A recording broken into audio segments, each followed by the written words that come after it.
Here we can see some drawings of our prototype. We can see the water container that inside it has water and salt. The disposable dishes are supposed to be like boats, and the dish has on its sides two metal plates, and inside the dish there is a battery, then a piece of wood, finally a magnet.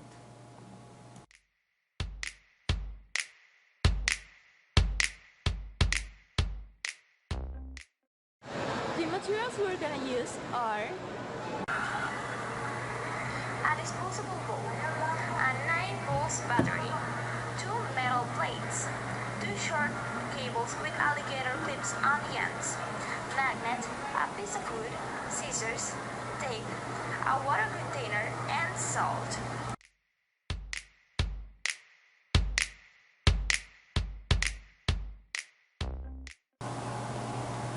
First, we need to put 1 cup of salt on the water container filled with water. We need to make sure that the salt is well spread. Then, with the tinky wand, we help to dissolve the salt with mixing.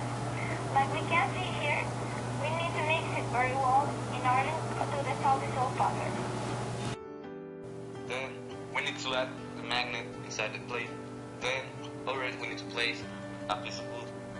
Then over it we need to add the battery, so the battery and the magnet doesn't stick in. The wood will separate them so that the experiment can work perfectly. Then with cables we can attach both metal discs that are at the sides of the plate so that the necessary electromagnetic forces exert on it so that it can move and so on. We need to pay not to make any mistake because one little false move causes a little problem with the battery.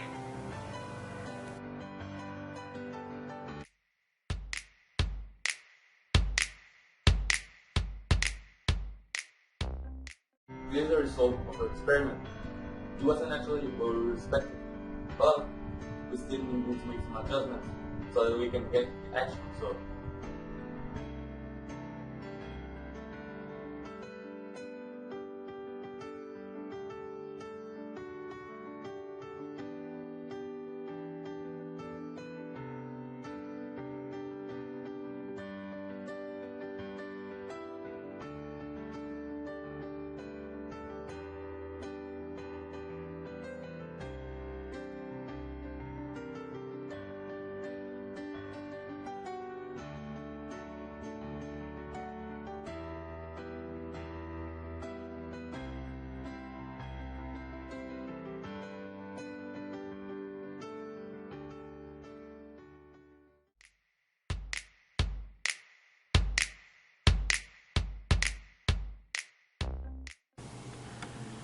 as a conclusion, well, even though our model has had some complications because the boat doesn't go as far as we expect, and we're working to solve that problem so that we will be able to measure the velocity in an easier way. As a conclusion, our project is advancing very fast and the way we wanted it to be. I can say it will have a positive impact, and it will help others understand and like the physics. I think this is a way to tell others that we can find physics in every action we do, even if it is as simple as walking.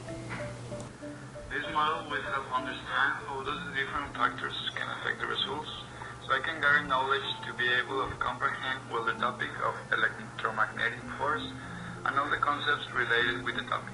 I also learned how in this experiment we can show the relation of math and physics. My conclusion from this experiment is that there are many types of forces. In this case, we are watching an electromagnetic force. Thanks to the conductivity of the salty water, the electricity that the battery provides, and the magnetic field that the magnet is producing, it is possible that the boat moves in the water. Not only by using electricity it is possible that an object moves. This is the perfect example that there are many kinds of forces that can act upon an object to move it or change it from place or location. There are many types of forces, and as a conclusion, we can say that the force acting on this object is an electromagnetic force. Well, in conclusion, our experiment will really be affected by the amount of salt or by the amount of power and battery that we use, because both of them, the battery and the salt, are really related with the electromagnetic forces. So in the experiment, if we added a bigger amount of salt or a battery with a bigger amount of power, we will get a greater amount of force exerted on the boat, so it will make it move faster. Or in the other case, if we add less salt on water, or we add less powerful battery, we will make the boat get a lower amount of force.